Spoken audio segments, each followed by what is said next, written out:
What's up, everybody? This is Blaze coming to you with a new video, and today I'm going to be ranking the Super Saiyan transformations from worst to best. Now, I'm not going off of pure power here. I'm going off of how iconic the transformation was, how useful it was in the storyline and the overall appeal, how the transformation looks.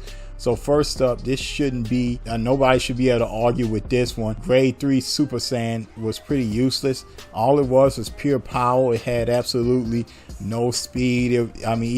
Even just looking at the form, it didn't look good. It was just big, bulky muscle. This form was only used against Perfect Cell. It did absolutely no work to Perfect Cell. Despite being stronger than Cell, he couldn't find his target. So what's the point of power without any kind of speed? The only time this transformation was somewhat useful was in Dragon Ball Super when Future Trunks was sparring Vegeta. He used this transformation very briefly to throw Vegeta off guard. Anyways, moving on. This is another one that shouldn't be a surprise. Is Super Saiyan 3. Now, I will say Super Saiyan 3 is visually appealing. It looks good, but thing is, the stamina drain is so high on Super Saiyan 3 that usually the user can't get the job done in time before they run out of stamina or ki. For example, I believe Goku used it against Fat Buu just to hold him off, and then when he actually tried to get the job done with Kid Buu, he ran out of ki and stamina. So the form, it would be great if it can actually last long enough to actually, get the job done, but it doesn't. Next one on this list is Super Saiyan God, and you're probably wondering why this is so far down the list. But again, in the storyline at the time when he transformed, it wasn't really useful in fighting off the main antagonist at the time, which was Beerus. We now know that Beerus wasn't using nowhere near his full power when it came to actually fighting Goku. He was pretty much essentially playing with Goku. Now, I do know that this form did help Goku in the long run because he absorbed like God Ki, and his base form supposedly became a lot stronger because of this. But I just didn't like the overall look of the God transformation as well. Not only did he completely lose when he just got the transformation, but the form didn't look, I would say, strong. Like, he was just extremely skinny. I don't know, it just didn't look like a powerful transformation to me. The only thing I did like the reddish like aura. I thought that looked pretty cool. Despite Super Saiyan Blue being the strongest transformation in Dragon Ball Super, it actually takes a lot of L's, and it also has a severe stamina strain on top of it as well. Even when the form was first introduced, when Goku turned blue against Frieza, he was actually losing the battle against Golden Frieza. The only reason why he started to get the better of Frieza is because Frieza did not train his form. But if it wasn't for that, Golden Frieza would have absolutely destroyed both Vegeta and Goku, and pretty easily too. This form also got beat by Goku Black and Zamasu several times. It also got completely wrecked by Jiren in the Tournament of Power.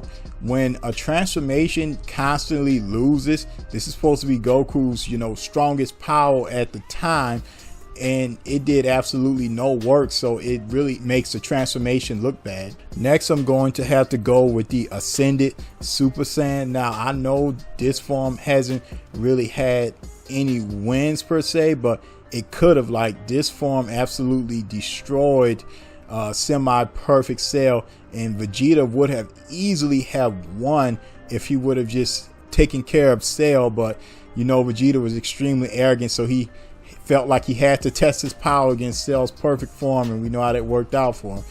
This transformation also showed the Saiyans that there was a new, they can unlock more than just Super Saiyan. So this Ascended Saiyan was pretty much a gateway to level up to become like a stronger Saiyan, unlocking the way to Super Saiyan 2 in the future. Now, I put the legendary Super Saiyan high up on this list for obvious reasons.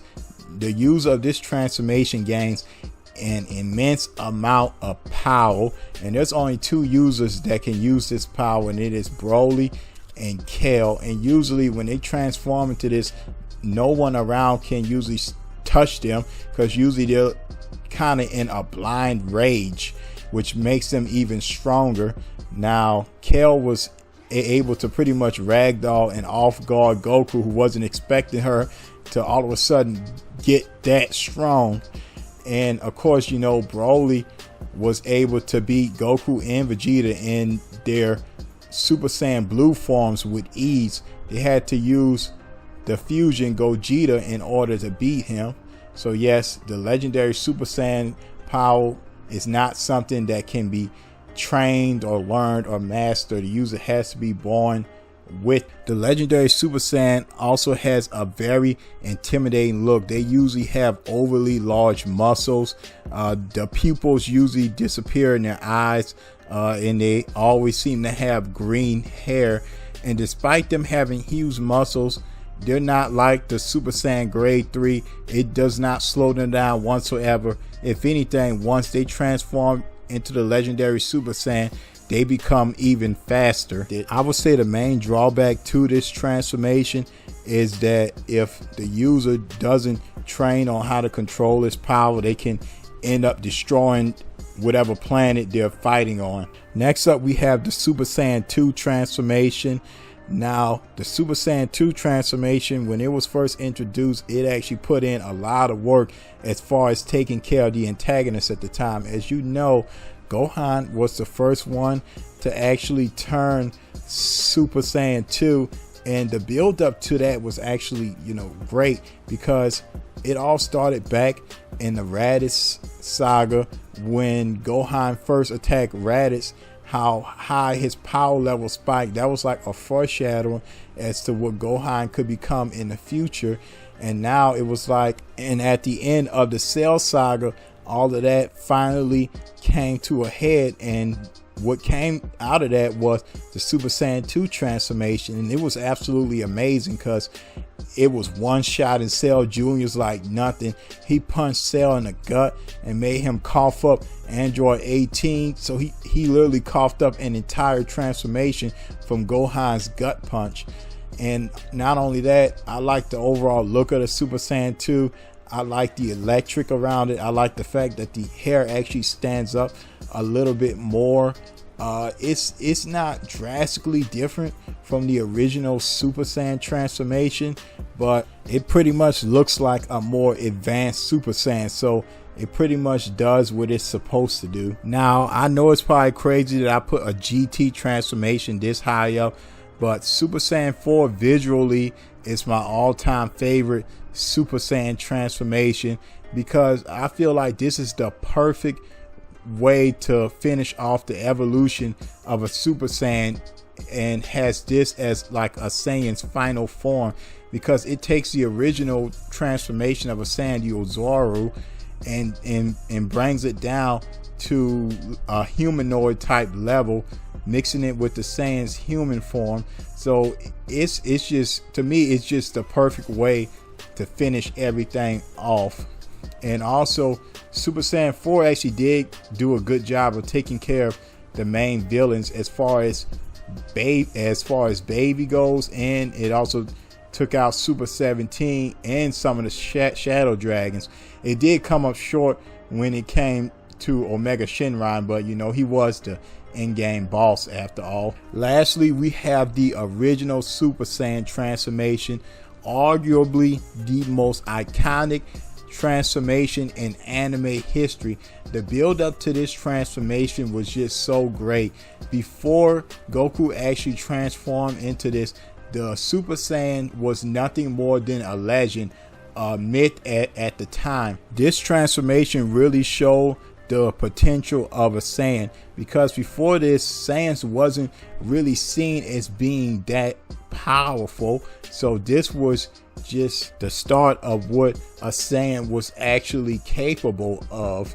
And also, the Super Saiyan transformation definitely put in a lot of work, because it took care of the Emperor of the Universe. Goku was the first one to not only go toe to toe with Frieza the way he did in the Super Saiyan transformation form, but he also beat Frieza as well. So this transformation actually put in a lot of work and was actually pretty useful as far as taking out the main antagonist.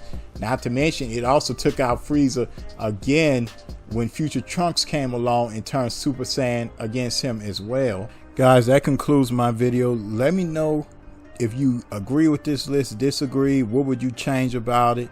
Anyways, make sure you like, comment, and subscribe for more. Until next time, peace.